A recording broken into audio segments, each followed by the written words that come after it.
রহমানির রহিম।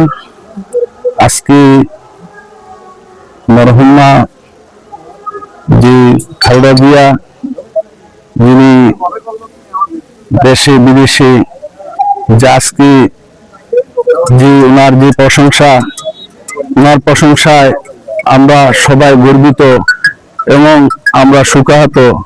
আজকের এই দিনে যে নেত্রীর যে যাওয়াটা আসলে আমরা মানিয়ে নিতে পারছি না।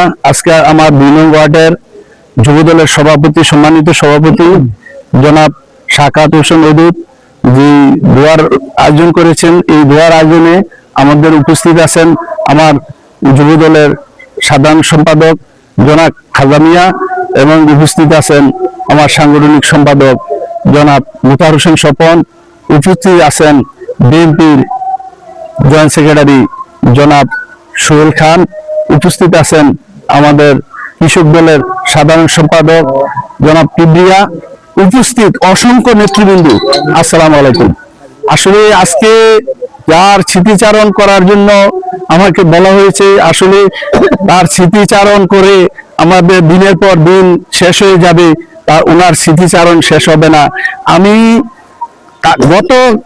গত রাত্রে আমি এই যে দেখলাম যে ওনার যে কর্মকাণ্ড, ওনার যে প্রজ্ঞা, উনি যে বিরল দৃষ্টান্ত রেখে গেছেন, সেটা আসলে আমাদের ভোলার মতো না। রাব্বুল আলামিনের কাছে আমরা দোয়া করি ওনাকে যেন আল্লাহ জান্নাতের উচ্চ মুকাম দান করে, সেই আশাবাদ ব্যক্ত রেখে ওনার যে রেখে যাওয়া, ওনার যে কর্মকাণ্ড, আমাদের যে আজকের যে বিএনপির যিনি হাল ধরেছেন আমাদের দেশ নায়ক তারেক রহমান, উনি যেন এই দেশকে ভালোভাবে সুসংগঠিতভাবে দেশ পরিচালনা করতে পারে, উনিও যেন বহির্বিশ্বে ওনার নাম সুনাম অক্ষুণ্ণ রাখতে পারে, সেই আশাবাদ ব্যক্ত করে আমি আমার বক্তব্য শেষ করছি। আসসালামু আলাইকুম।